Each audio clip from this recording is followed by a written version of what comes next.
Hello, everybody. Hi, this is Greg and Amy here, and we're pretty much in the theater, and we're half an hour before the movie starts. So, hey, Amy. Hey. Hey. Venom. So, we're gonna see Venom, and so this movie is rated PG-13, and pretty much the reason I like this movie, or like the whole movie, because it ties into the whole Spider-Man universe. You have the whole thing with you have this is premiere night, by the way. So this is October. What day is it? October 4th, Thursday, October 4th, 2018. So it's a premiere night before they released it on the Friday. So far we're getting different reviews about it, but I'm looking forward to seeing it because it's like it seems like we watched a lot of like different Marvel movies this year, and so this one has a potential of being really good in terms of like being different. I hope there's going to be a good tie-in to the Marvel Cinematic Universe somehow. I know they had like the Deadpool 1 and 2 had a tie-in with like the I'm not sure about the second Deadpool 2 because I didn't see that yet, but the first one had a tie-in with the Marvel X-Men, and so that was something there. But anyway, so here we are, and nice, very nice recliner, comfy chairs with little tray table, and you can just put your back down and just relax and everything. It's good stuff. Yeah, so it's a nice little movie theater, and we'll see how it goes with the movie. Yep. So this is a Greg and Amy official date night movie, and so we're pretty much going to watch this together. It's going to take me a few days to get this all processed. Maybe I'll get this like really quickly done, but by the time you hear this, we've probably already been out for a week or so. But nevertheless, hopefully get out sooner. Maybe by tonight or tomorrow. Depends on how intense it is. Anyway, so I just want to say that and let you know how it goes in a little bit. So that's pretty much our pre-review. All right, so talk to you later. Take care. Talk to you soon. Bye-bye. See you soon. Bye. Okay, everybody, this is Greg and this is Amy again. This is now after the movie. We just finished watching it, and now we're back in our car. Hey. All right, so we have a couple of questions for you. And pretty much watching this movie was pretty much interesting. So I think it's going to be a spoiler alert because, if we do a spoiler one, it's kind of fun for us. So we're going to do a spoiler. And it's like this. So there's a couple things that we have a question about. Number one, where's the tie-in to Spider-Man? There was no Spider-Man in this movie. And anybody who's a Spider-Man fan knows that Spider-Man not only plays an important role, but he also plays an important role of stopping Venom. And it kind of works against the thing if Venom is a standalone character. That's interesting. I like the build-up of the of how it got to the end point. I thought that was pretty cool. What do you think, Amy? What are your thoughts? Well, I really the mad scientist guy. It always seems like a mad scientist guy always have this god complex, and how he wants to take over the world and be the one that basically discovers something and creates something and whatever. I mean, they just want to take over. So he's this bad guy, and he uses a Bible reference of Abraham and Isaac. Incomplete, of course. Totally incomplete. And using the out word of context, God. Right. Yeah, and he's basically making this person sign these papers. They don't even have any clue what they're doing, what they're signing themselves up for this science experiment. And basically, this mad scientist guy is like killing them.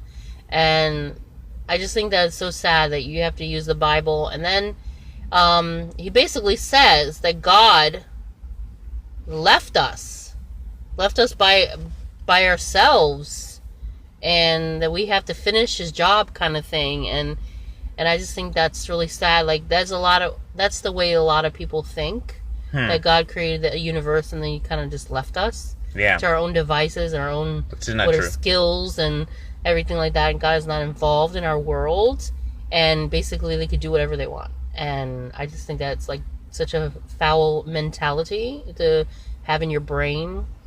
And I just think that that's really sad that they think that they could have the liberty to hurt people, kill people, experiment on people, and basically just do whatever they want.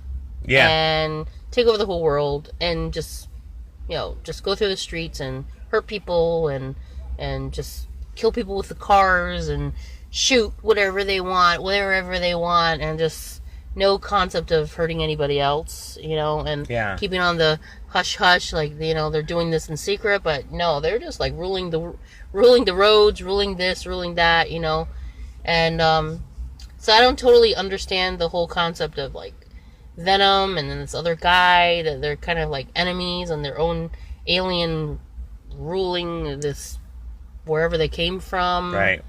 And I just think it's a weird concept, I think. Yeah, it's actually very much like from the Parasite. It's kind of like the concept of the zombie worm or the zombie bug or the zombie fungus, and how it gets in you and it makes, like, for example, they talk about the there's a kind of an ant that gets infected with a fungus, and the fungus causes the ant to do strange things until the ant finally dies, and then the host takes over the whole ant and releases more spores. Kind of that kind of idea.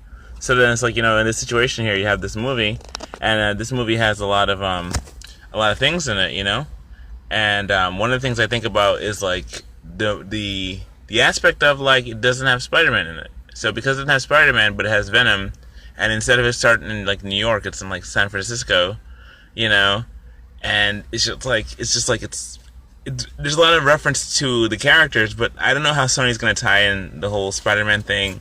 And there's a big reveal in the end, which I'm not gonna spoil for you, but there is an interesting thing, just like the fact that there is no Spider-Man, no mention of Spider-Man, no mention of any of the Avengers or superheroes or anything like that. I mean, it'll come later. I mean, this is just kind of setting up who they are. Right. Or kind of independently of Spider-Man. And there's no fighting of Spider-Man yet. And we don't know how Venom was going to turn out or anything. Like, is he going to try to do all the bad stuff that he wanted to do? Yeah. I mean, right now he's supposedly has some rules, Yeah. But I didn't like the whole thing. Like, it's kind of like a demon possession. Yeah. And like, hearing voices and everything being controlled by somebody else other than yourself or the Holy Spirit, God. And I just think it's like, I don't know, it seems like it makes the movie makes it seem fun to be like possessed by this Venom. I just think about that, Yeah. Like, I don't think that's right. I don't think it should make it seem fun about it, and that's my point. I didn't get that it was a fun experience for Eddie. At the end. Towards where he the end, feels like, like I got the hang of this. And... Yeah, but it's like he was always like at the mercy of the but now he's Venom. kind of ruling it. At the end, it seems like he's kind of ruling it. Maybe it's not as powerful as it was before because it got kind of weakened by the whole everything, the whole end sequence. But like but I don't know. It seemed like he was terrified of the thing, and it's just like, and I don't blame him because I was like, that's kind of a bad problem to have, Yeah. In light of everything, it's like, there's really no one can help you. But you can totally get out of it. It said that you can get out of it. You just, with the ringing of the bells and whatever like that, you can get out of it, but you just have to get far, far away from it. Yeah. To get, like, so where he can find you again. But then it's like, the whole thing is like, it came back, and That's true. It came back to you, and then it was like, the other part too, is like, you have it where, it's otherworldly, in terms of like the fact that it's not of this world, and because not of this world, there's really nothing that can hold it back in this world, and so it's like, it definitely is like a demonic possession or demonic overtaking, and like Amy was saying, that is where it comes to you, and it doesn't let you go. It talks to you. And it talks to you, and it's like, and it overpowers your consciousness, so it's like, one of the things where it's like, you're sitting there looking at it, and you're thinking, wow, this is, it's coming to kill you. It's coming to kill you, and it's going to kill you either outright or slowly, Yeah.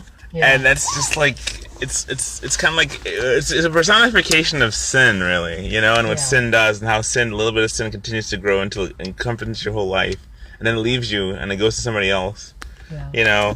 I had like a couple of Spider-Man images that I have, and it was like, I have a thing where Spider-Man, in the Spider-Man universe, you have it where Spider-Man, he himself is, the suit meets him, and it likes him, and it gives him powers, extra powers, and then the suit gets independent of Spider-Man, and then it becomes Venom, and it finds Eddie, and then from finding Eddie, it becomes like, it finds Eddie, and then from Eddie, it like continues on there, and it becomes one of his worst enemies ever, But in this one, there's no Spider-Man to play off against, and because there isn't, it's just kind of, there's missing a leg.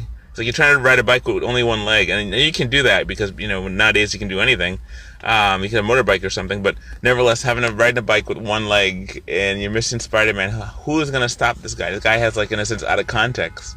Just like how they took the Bible verse out of context, same thing. They have this situation where he's out of context because there's no counter to his countermeasure to him. So that's pretty much all I have to say. So I don't know. I don't. It has a lot of cusses. Yeah, which I didn't appreciate. You didn't have to have really it. Didn't need it. You didn't have to need a cursing. You didn't really have to. Right. Like most movies don't need to have cursing in it. I mean, seriously, you didn't have to. You could have just said it regular, and it would have just been fine. They didn't have to make it more intense with the cusses. Just didn't have to say there was like one God in vain. Yeah. And I was just like, what in the world? It had one F word in it too. Yeah, and it was it had a lot of violence, obviously. And there was a cool scene where Venom and the other, what's the other guy? The other... Riot. Riot. Where they're basically fighting and they have the two people that they've taken over. And it's just like a really kind of a cool animation scene. Yeah. Of they're trying to tear away from, the black suit, the black, like, globby, oily kind of thing that's on them. Yeah. And it just like, and then it comes back to them. Yeah, and that was so cool. Like, and then it goes away from them. You see their face, and then it takes them back, and it's just like a really cool scene. It's like very slow mo a little bit, and everything. So that was like, whoever did that scene, that was very, very good. Well done scene. Yes. Put together scene. Yes, very, very good. And yeah, I mean, it was entertaining and everything. So I mean, there was some funny parts in it too. A ton of people worked on it. I know that, and so they put their life and energy and blood in it. And so I always appreciate what they do. Yeah, we always sit and watch the movies. We always watch the credits to the very end, and you should too if you watch this movie. Yeah, and also you get a surprise at the end if they have something extra. Which this one does. And also, it gives credit to people that worked hard on it. Gave their life force, life energy, which they can't get back. Yeah, so I don't know what to do with that. Like Greg said, Spider-Man's not related to this, and we don't know where it fits in, but it was entertaining, and it was a nice, getting out with my husband is always great. Date night. Yeah. So that's it for now. That's all I have. Yeah, unless someone comes later, I might just add it later or something, but for the most part, this is what I have for now. And so this is Greg signing off. And Amy. Signing off. Bye-bye. Have a good night. Be like and subscribe. Good night. Hi, this is Greg again. And Amy, real quick. We're walking home. And pretty much we wanted to say that the couple of errors we found in it. Number one, there was 3 symbiotes that they had in the containment unit. 3. By the end of 6 months, they ended up with just, I don't know if 3 were gone, but there was one that went into the rabbit. There's one that went into Eddie.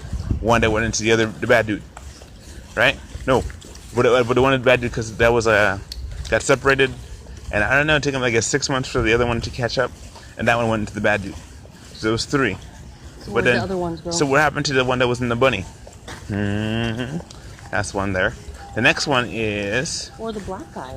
Yeah, the black guy had one. Did it die and then they put it... We don't know where the... Yeah, there's a couple of things. Because there's supposed to be 3 when they started. Yeah. Unless they must chop it in little pieces. Maybe, yeah. So you figure, how did they chop it into pieces? And then the next thing is that they had 6 months, I guess, to figure out exactly how to handle the thing. The next thing, too, was when... I guess it's a spoiler for you, but when the suit got away from Eddie, then it went into the dog, then it went into the lady, and then it went back to Eddie. Why didn't it kill the dog or the lady? Ex-girlfriend, right. Fiance. And then why didn't it do that? And, that was strange and bizarre and all that. Okay, so that's another thing there, too. And also, how come Venom and the enemy, or his, what's the other guy? Riot. Riot. How come they have to come to here to Earth to get people to go into, and they don't have things to go into over there? Yeah. How do they survive over there? Yeah, what was their plan of operating before that when they didn't have anything? Right. The next thing was next thing was like, it was about traits and stuff. So again, with the whole thing, how does it become a worthy Venom if it has no Spider-Man? That's it. And there too. And then how does what's his name? Well, anything to follow would have to deal with that as well. So there's that aspect and that information. So anyway, that's pretty much a couple.